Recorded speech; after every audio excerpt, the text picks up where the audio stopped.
Pagi hari ini saya akan berbicara satu tema yang agak menggelitik, ya. Bahasa Inggris bilang mind blowing, ya. Yaitu Yesus vs agama. Mungkin bagi sebagian saudara, saudara agak bingung dengan tema ini. Sebab itu pakai ikat pinggang saudara, ya. Jangan dilepaskan, kita mau take off ini. Jesus versus religion.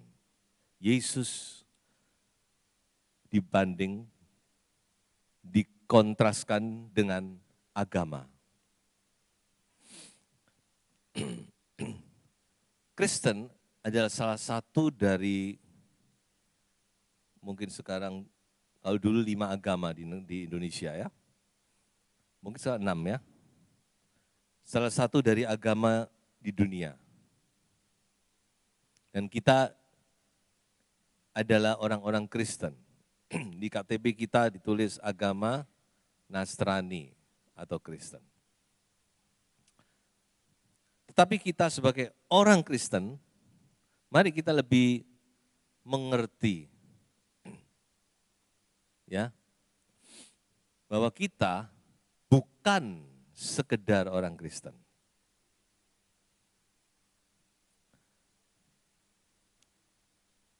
Saya akan memulai khotbah ini dengan beberapa kalimat pendahuluan. Next. Kalimat yang pertama, silakan dimunculkan, yaitu Yesus Kristus datang ke dalam dunia ini bukan untuk memulai sebuah agama. Ya. Yesus Kristus datang ke dunia bukan menciptakan agama baru.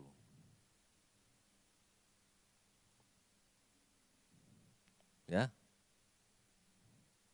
Dia bukan datang ke dunia untuk menjadi tokoh agama Kristen.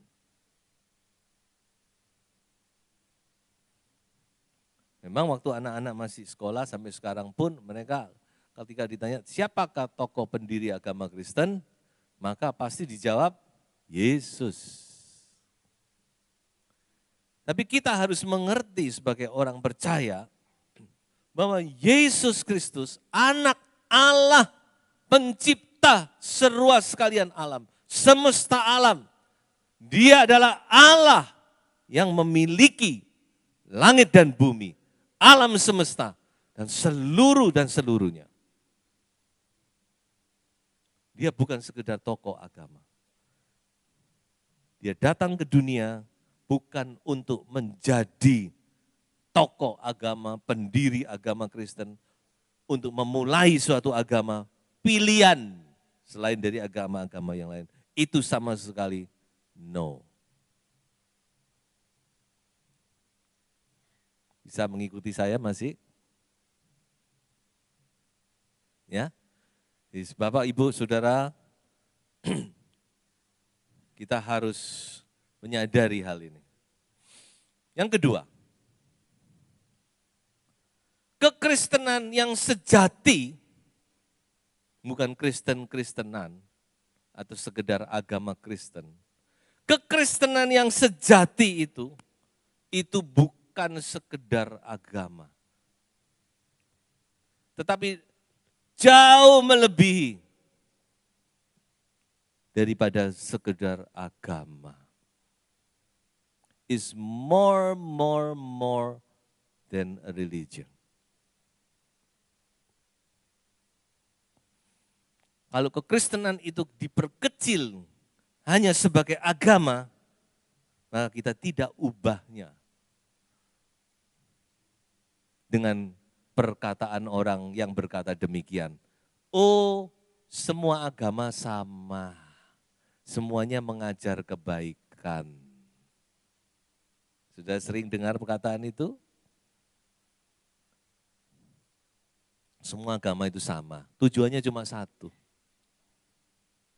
Semua ngajar kebaikan.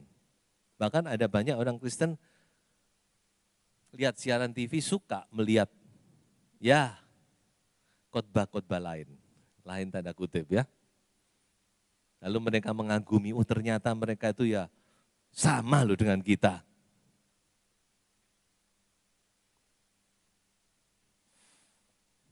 Nah ini yang harus kita pahami. Kekristenan yang sejati, nanti kita akan lihat apa kekristenan yang sejati itu. Itu bukan sekedar religion, bukan sekedar agama. Masih bersama saya? Halo? Masih tidak bingung? Oh, si Moni ngomong apa, aku gak ngerti. Nah sekarang saya mau tunjukkan apa kekristenan sejati. Next. Saudara mau tahu harga dari kekristenan sejati itu? Coba kita baca Lukas 9 ayat 23 next. Coba kita baca ayat ini bersama-sama ya. 2, 3.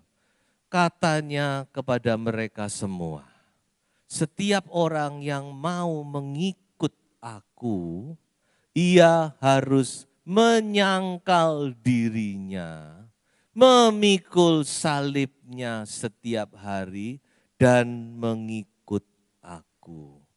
Where are you going, Master? Petrus pernah berkata, kemanapun engkau pergi, aku akan ikut Tuhan. Gak taunya dia menyangkal Yesus. Konon pada waktu Kaisar Roma menyiksa orang Kristen di Roma, Petrus melarikan diri. Di tengah jalan dia melihat visi Yesus berjalan balik ke Roma. Dan dia bertanya, Quo vadis Domine? Where are you going, Lord? Lalu Tuhan Yesus menjawab, aku akan ke Roma untuk disalib yang kedua kali.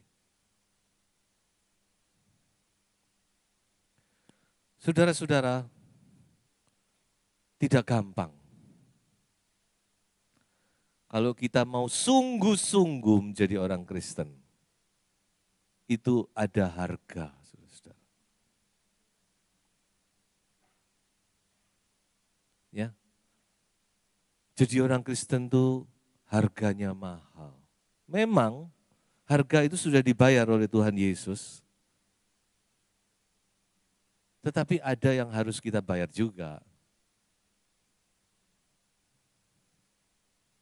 Tuhan Yesus berkata, kalau kamu mau mengikut aku, kalau kamu mau menjadi pengikut Kristus, ini harganya. Apa harganya? Menyangkal diri. Menyangkal diri. To deny yourself. Dan memikul salib setiap hari.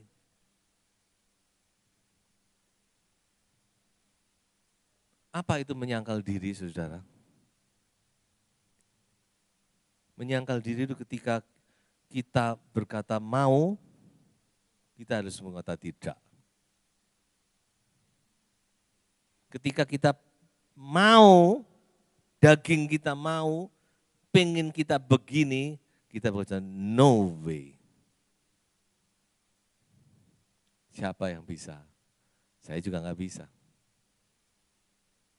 Tapi ini harganya.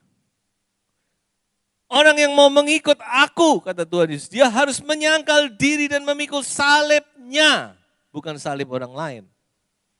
Tuhan tidak minta kita mikul salibnya orang lain. Yang Tuhan minta adalah kita pikul salib kita sendiri. Saudara punya salib apa?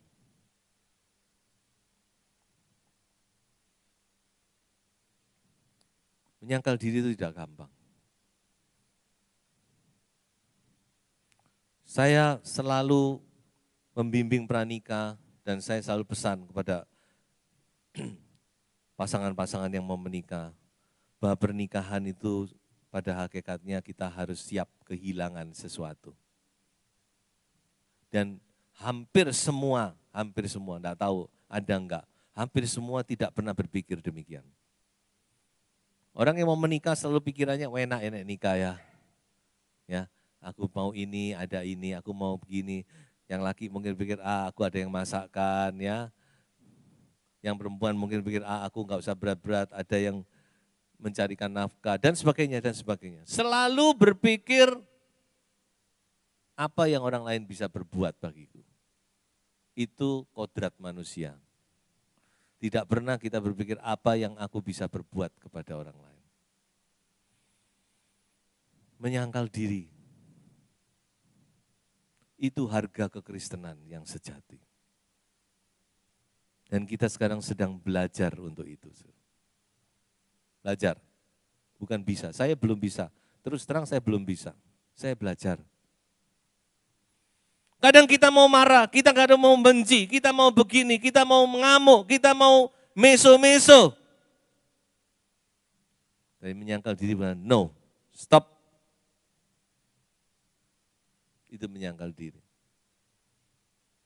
Kasihi musuhmu. Itu menyangkal diri. Doakan mereka yang membenci kamu. Menyangkal diri. Berkati mereka yang mengutuk kamu. Itu penyangkalan diri. Dan itu harga. Kalau kita mau sungguh-sungguh mengikut Yesus loh ya. Kalau enggak ya tidak usah kita pedulikan ayat ini. Cukup kita puas dengan KTP kita ditulis Kristen, cukup. Tapi kalau kita mau sungguh-sungguh mengikut Kristus, mau tidak mau ayat ini berlaku dalam hidup kita. Siapa yang mau mengikut aku, kata Tuhan Yesus, dia harus menyangkal dirinya, memikul salibnya setiap hari, kemudian berjalan mengikut aku.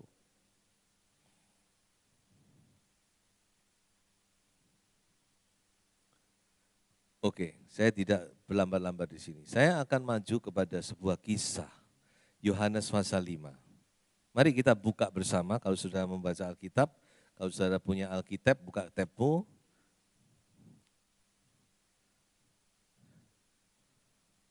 Karena saya akan baca ayat per ayat dengan cepat tapi. Coba saya baca dulu ayat 1 sampai ayat yang kelima. Sesudah itu ada hari raya orang Yahudi dan Yesus berangkat ke Yerusalem. Di Yerusalem dekat pintu gerbang domba ada sebuah kolam yang dalam bahasa Ibrani disebut Betesda. Ada 5 serambinya.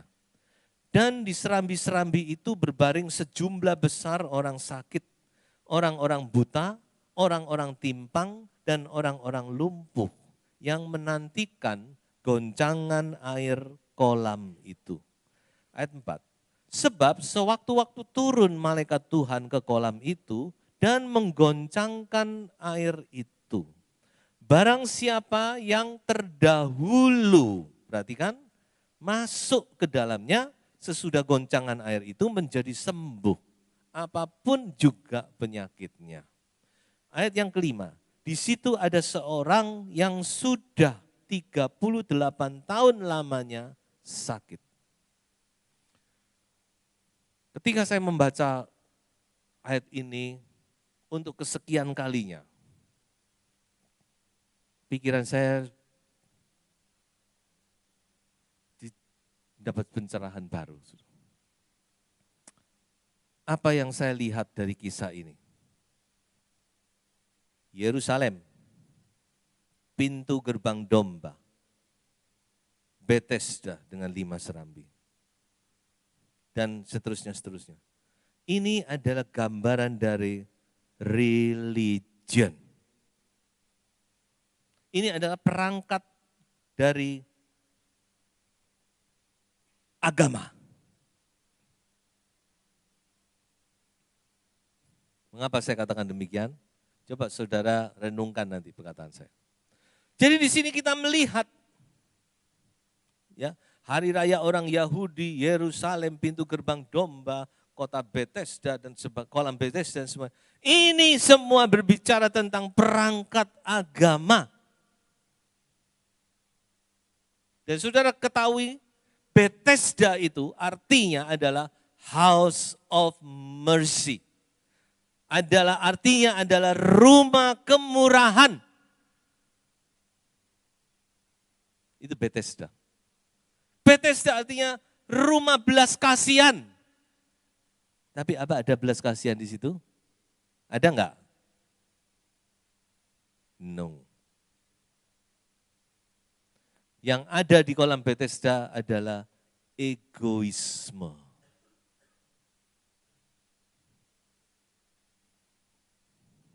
Kenapa saya katakan egoisme? Coba saya perhatikan.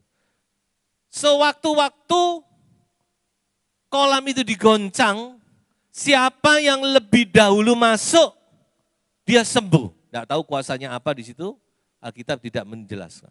Tapi pasti ada ini, something. Ya, kalau tidak, nah mungkin sekian banyak orang kumpul di situ. Dan mungkin terjadi. Kalau kolam itu goncang, apa yang akan terjadi, saudara? Kalau di sini saya bawa kunci mobil. Mobil apa? Ya. Misalkan mobil apalah. Ya. Baru Grace. Lalu saya bilang, siapa yang nomor 1 dapat ini? Walaupun cuma kunci ini toh. Ya. Siapa yang lebih dulu dapat? Dia yang berhak mendapat ini. Apa yang akan terjadi? Apa yang terjadi? Rebutan. Yang satu mau jalan, mungkin yang satu pegang dulu, celananya dilorot, dia jalan dulu. Ya. Yang satu jalan pegang supaya maju. Kenapa? Supaya dapat kunci mobil walaupun cuma kunci toh. Apa itu? Egoisme. Kenapa kok orang ini 38 tahun di situ? Oh, dia orang lumpuh, saudara. Gimana dia mau pergi? Dia baru jalan, baru ngesot. Orang lain sudah nyemplung dulu. Tidak ada kepedulian, yang ada hanyalah egoisme. Tidak ada pertolongan di situ. No mercy. The place of mercy, but there is no mercy inside.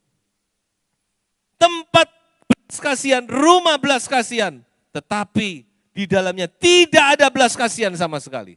Yang ada hanyalah egois. Semua mau menonjol, semua mau jadi nomor 1, semua. Itulah religion. Sebab itu jangan sampai di gereja ini seperti itu. Kita mau jadi yang utama, yang nomor 1, yang dapat duluan, yang nyemplung duluan. Maka kita hanya agama Kristen, bukan pengikut Kristus. Pengikut Kristus bukan itu. Jelas? Sekarang jelas, saudara?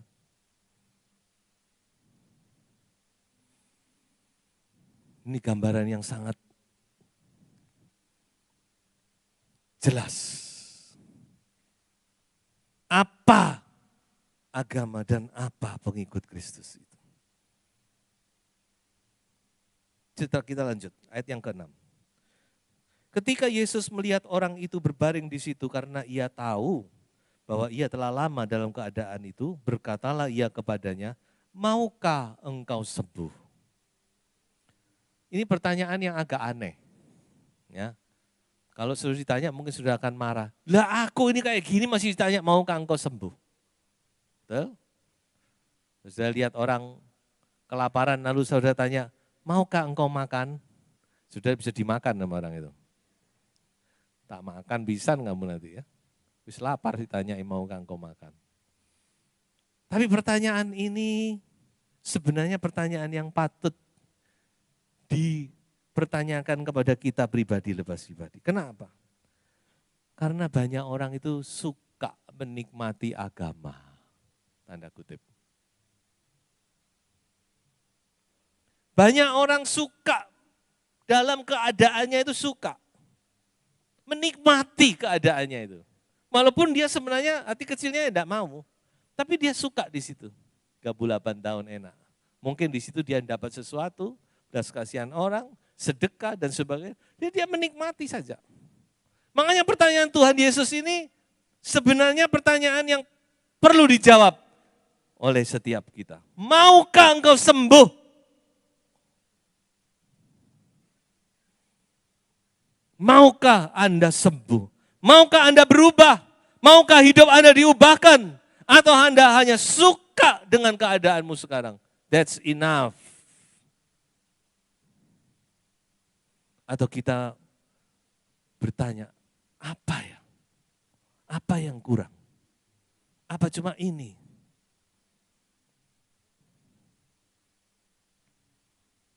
Makanya pertanyaan ini sangat mengena. Maukah engkau sembuh? Apa engkau sungguh-sungguh mau sembuh? Mau berubah? Mau tinggalkan keadaanmu ini? Terus, lanjut ayat 7. Jawab orang sakit itu kepadanya, Tuhan, tidak ada orang yang menurunkan aku ke dalam kolam itu apabila airnya mulai goncang. Dan sementara aku menuju ke kolam itu, orang lain sudah turun mendahului aku. Dengan lain kata, berharap kepada religion, maka berharap kepada faktor U. Faktor U itu apa? Untung-untungan. Ya. Mudah-mudahan. Tidak ada jaminan. Ya. Orang itu sudah menunggu faktor U ini 38 tahun tapi tidak kunjung tiba. Ayat yang ke-8, kata Yesus kepadanya, bangunlah, angkatlah tilammu dan berjalanlah. Pada saat itu juga sembuhlah orang itu, lalu ia mengangkat tilamnya dan berjalan, tetapi hari itu hari Sabat. Ayat 10. Karena itu orang-orang Yahudi berkata kepada orang yang baru sembuh itu, hari ini hari Sabat dan tidak boleh engkau memikul tilammu. Orang Yahudi itu sudah terpola sedemikian rupa, Sabat itu menjadi sebuah hukum yang tidak bisa diganggu-gugat. Dan mereka sangat ketat sekali. Ya, misalkan jalan cuma boleh berapa langkah. Ya, pokoknya macam-macam peraturannya itu aneh-aneh. Makanya Saudara, di sini ketika dia melihat orang itu mengangkat tilam, maka para tokoh agama mulai, kamu enggak boleh, ini Sabat, kamu melanggar Sabat. Nah, Saudara melihat, justru seringkali agama itu penghalang terbesar untuk menerima mujizat. Ini mujizat terjadi, tapi malah dipaido, dimarahin, dihalangin. Ayat 11. Akan tetapi ia menjawab mereka, orang yang telah menyembuhkan aku, dia yang mengatakan kepadaku, angkatlah tilammu dan berjalanlah. Mereka bertanya kepadanya, siapakah orang itu yang berkata kepadamu, angkatlah tilammu dan berjalanlah? Tetapi orang yang baru sembuh itu tidak tahu siapa orang itu, sebab Yesus telah menghilang ke tengah-tengah orang banyak di tempat itu. Perhatikan, Yesus telah menghilang. Orang bisa kehilangan Yesus di dalam agama Kristen. Ini perkataan kalimat yang juga sekali lagi menggelitik. Orang bisa kehilangan Yesus di dalam agama Kristen.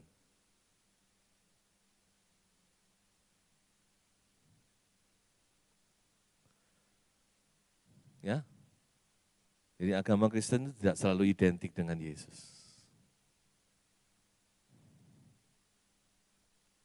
Kita bisa kehilangan pribadi Yesus di tengah-tengah ibadah. Dan itu terjadi. Sudah baca kitab Yehezkiel. Kenapa bangsa Yahudi dihancurkan oleh Babel? Sudah baca mulai ayat pasal ke berapa itu? Pokok di awal-awal. Hadirat Allah itu bergerak keluar dari dalam bait suci ke pelataran, pelataran ke pintu gerbang ke kota, akhirnya lari ke gunung. Karena kemuliaan Allah itu bergerak keluar dan mereka tidak sadar. Ya. Ayat 14. Dan mungkin saya akan akhiri di ayat 14 ini saja. Kemudian Yesus bertemu dengan dia di dalam bait Allah. Lalu berkata kepadanya, engkau telah sembuh. Jangan berbuat dosa lagi, supaya padamu jangan terjadi yang lebih buruk. Engkau sembuh, tubuhmu sembuh, tapi juga jiwamu, rohmu sembuh. Itu kata Yesus. Jadi penyembuhan yang diberikan oleh Yesus, itu penyembuhan yang holistik, istilahnya modern sekarang. Yang menyeluruh roh, jiwa, tubuh. Bukan cuma tubuh tok. Jangan cari kesembuhan cuma tubuh, saudara-saudara.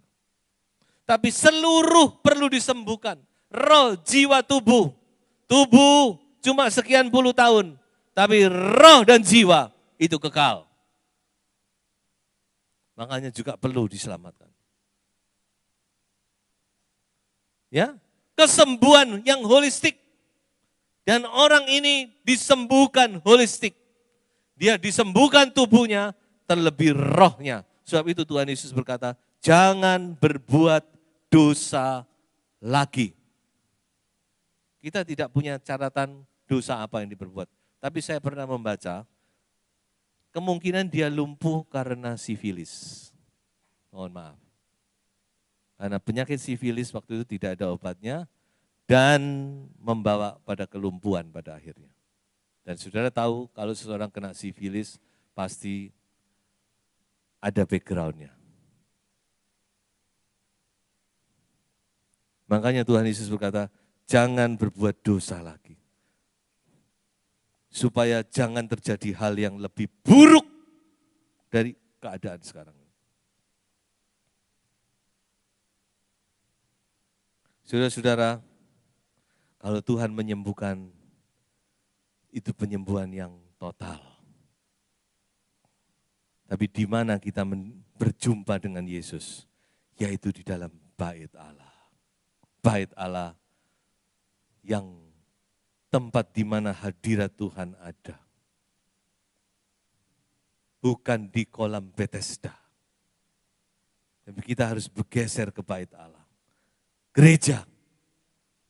Kemarin saya bicara tentang gereja. Gereja bukan gedung. Tapi kumpulan orang yang sudah ditebus, kumpulan orang yang dipanggil keluar dari kegelapan kepada terang, dari maut kepada hidup. Gereja bukan kumpulan orang kudus, bukan kumpulan orang suci. Tuh, ngomong apa Om? Kita kumpulan orang sakit, tapi sudah disembuhkan. Amin. Tuhan Yesus ngomong, orang sehat nggak perlu dokter, yang perlu dokter itu orang sakit. Makanya saudara, kalau di dalam gereja ini sudah melihat, oh orang ini gini, orang jangan lihat itu, jangan lihat saudara-saudara ya. Sudah, Tuhan sudah menyembuhkan, amin. Menyembuhkan orang lain juga menyembuhkan saya. Menyembuhkan di sini bukan tubuh saja ya. Kumpulan orang-orang yang ditebus. Bukan kumpulan orang-orang yang suci, yang kudus baru ada di gereja. Tidak. Kita semua adalah orang-orang yang banyak salah, dosa, kekurangan, kelemahan, dan segala background-background yang tidak baik. Tetapi kita sudah ditebus oleh darah Yesus.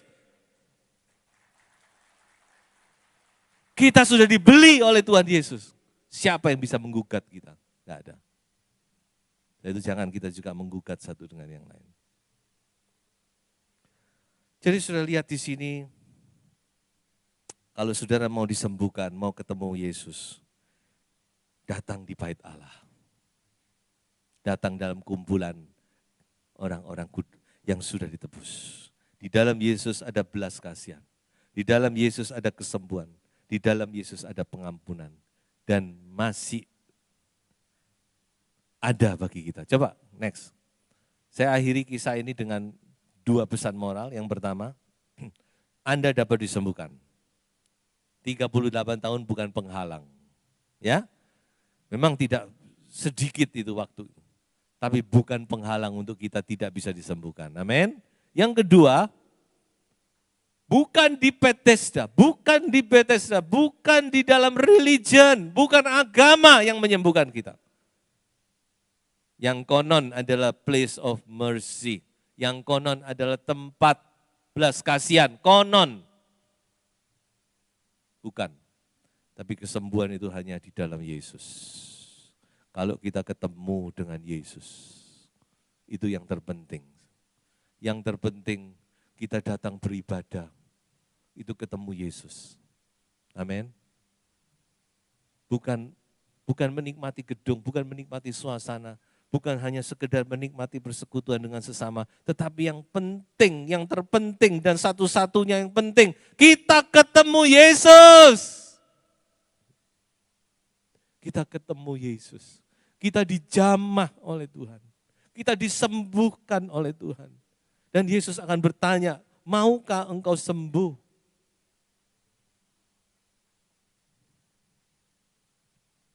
Kemarin saya juga katakan, kadang-kadang kita sakit tapi tidak kerasa. Banyak orang sakit tidak kerasa loh.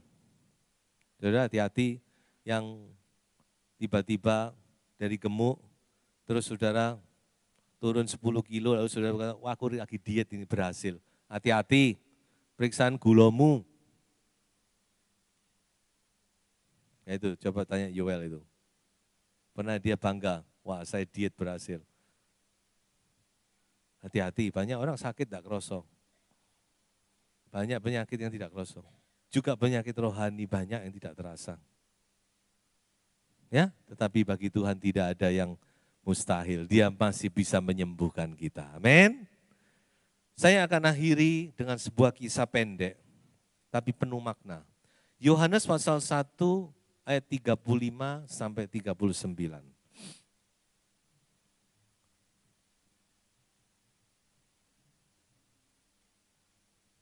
Yohanes pasal 1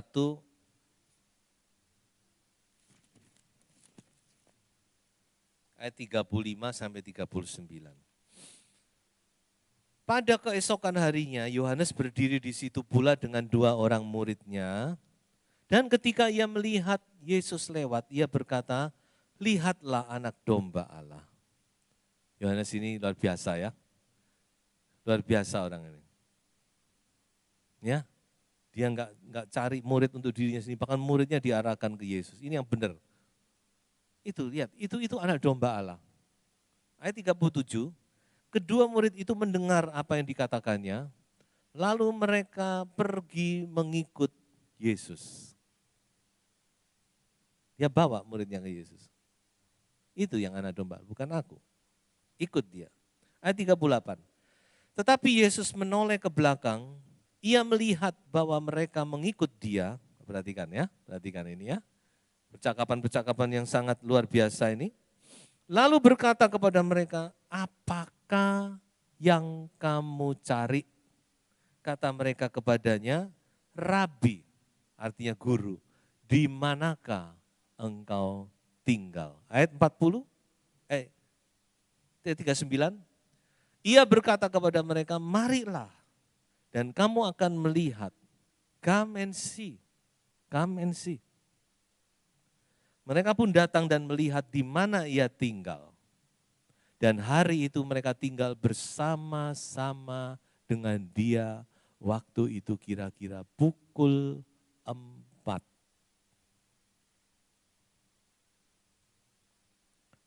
Saya punya gambaran yang indah tentang cerita ini. Mereka datang mengikut Yesus dari belakang. Dan kemudian Yesus menoleh ke belakang, dia bertanya kepada mereka, what are you looking for? Apa yang kamu cari?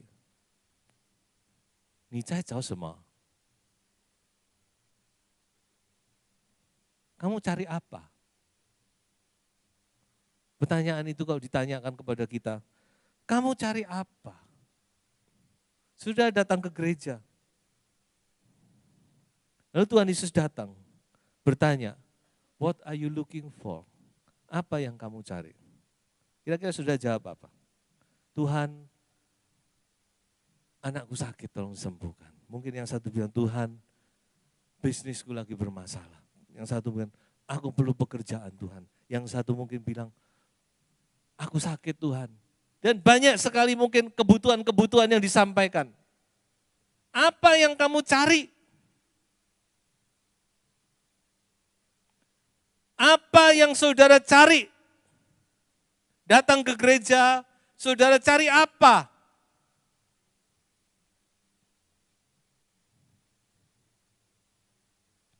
Tapi kita coba lihat jawaban murid-murid. Guru, di mana engkau tinggal? Where are you staying? Jawaban yang luar biasa ini. Di mana engkau tinggal Tuhan? Saya berharap kita juga mempunyai jawaban yang sama. Apa yang dikatakan ini? Sebenarnya Tuhan berkata, aku tidak cari yang lain, aku cari persekutuan dengan engkau. Yang aku cari engkau Tuhan. Aku pengen tinggal bersama dengan engkau. Ya. Saudara datang ke gereja, jangan, ya yang lain-lain pasti saudara punya kebutuhan, sudah itu enggak usah diomong. Tuhan itu sudah tahu. Ya, Tuhan sudah tahu kok. Tuhan sih ngomong sendiri. Sebelum kamu datang, sebelum kamu doa itu Bapak itu sudah tahu. Tapi mari kita belajar seperti murid-murid ini. Where are you staying, Lord? Artinya apa? I want to be with you. Dan Tuhan Yesus menjawab apa? Come and see. Datang dan lihatlah. Lalu dikatakan apa? Hari itu mereka bersama-sama dengan Yesus. Saya yakin itu adalah hari yang tidak pernah terlupakan dalam hidup mereka. Di mana mereka bercengkerama dengan Yesus. Mereka punya persekutuan yang indah, nggak tahu yang diomong apa. Mungkin yang diomong WhatsApp atau Instagram atau YouTube.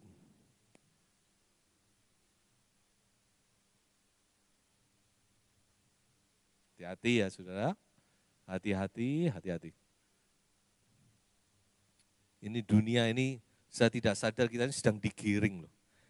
Digiring untuk kita kehilangan banyak waktu yang berharga dalam hidup kita. Berapa waktu yang sudah kita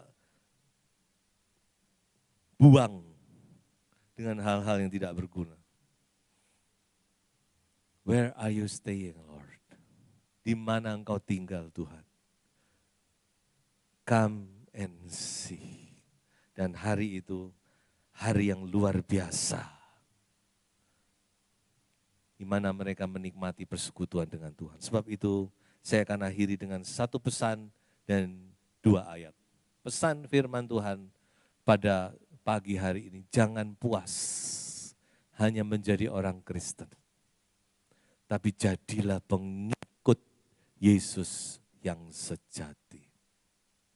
Ya, sudah mudah-mudahan bisa menangkap inti khotbah saya.